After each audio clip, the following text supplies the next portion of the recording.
Доронт аймаг бол Доронт Монголын хялганы тал цагаан зээрний нутаг гэж шалдартай. Нэгэн цагт бол маш олон орон сөргөлөд байдаг. Хэдэн мянган гараа байдаг байх. Өнөөдөр өдөө 50-60-аараа 20-30-аараа л эвдэнтэн харагддаг байжээ. Зээрний сөрөг бол нэг он бол 60-аас 80 хэртээ одоо сөргөлж хураадаг. Гэтэл одоо энэ бол үнэндээ 60-70 дотор бол он байхгүй дан одоо шаргаагшин явж явах юм аа. Зээр бол ер нь байхгүй болвол малын бэлчээр өвс ургамлын бүтэц алдагдана. Энэ бол өвсний үрийг одоо тарааж өгдөг. Ингэж хөлгөөгөөд өвсний үрийг одоо биедээ өсөндөө ингэж наагаад хөрлөн голын урд байсан зээр хоошоо галын гол хүртэл өгөхтэй тэр хүртэл одоо энэ өвсний ургамлын үрийг сасаж тарааж явдаг. Мөн одоо мөнгийн талд байсан зээр наашааг өгөөд энд тараах, энд байсан зээр урагшааг өгөөд тэнд аваач тараах гэх мэтээр одоо ингэж одоо байгалийн тэнцвэрийг алдагдуулахгүй гэсэн амт юм аа.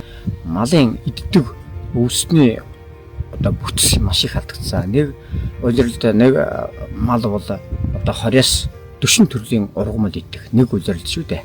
Тэгэхээр өнөөдөр бол өнөндөө бол одоо ер нь нэг 10 төрлийн ургамал ер нь идэж нүгөө юу болсон. Одоо хоосон бол ер нь саяхан болтол цэцэг гэж одоо маш их ургадаг байлаа. Цэцгэнд сатаагүй мал махалдаггүй юм аа. Одоо өнөөдөр малын мах ерөөсөө нэлээд ер нь ихэнхэнд өөх болсон. Та бүхэн анзаарж байгаа. Энэ үл ерөөсөө махан тарга авахгүй байгаа чинь. Махан тарга авахгүй байх гэдэг маань цэцгэнд сатаагүй мал махан тарга авдаггүй юм аа.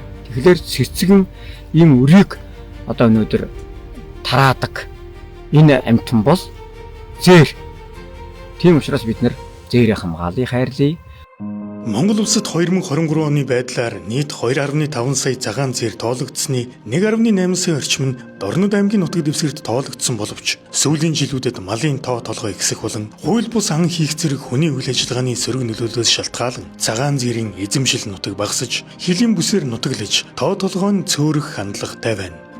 Цагаан зээрийг зохих зөвшөөрлгүйгээр агнасан барьсан бол зөрчлийн тухай хуулийн тусгай ангийн 7-гийн 6 дугаар зүйлийн нэгдэх хэсэгт зааснаар зөрчил үйлдэхэд ашигласан эд зүйл хууль бусаар олсон хөрөнгө орлогыг хурааж зээр тус бүрт 1,994 мянган төгрөгөөр тооцсон нөхөн төлбөрийг гаргуулах албадлагын арга хэмжээ авч хүнийг 150 мянган төгрөгөөр хуулийн этгээдийг сая 500 мянган төгрөгөөр торгох шийдгэлтэй.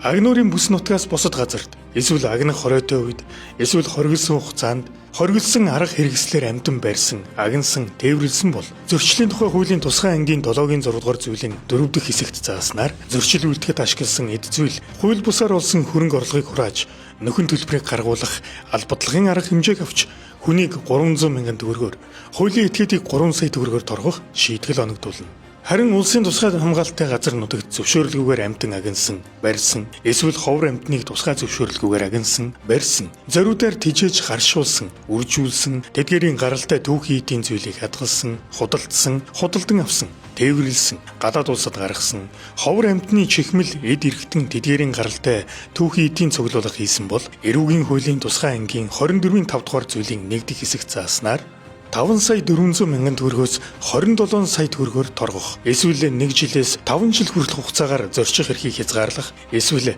1 жилээс 5 жил хүртэл хугацаагаар хорих ял шийтгэнэ гэж заасан.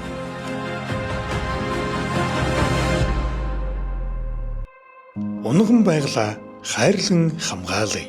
Дорнод аймгийн прокурорын газар.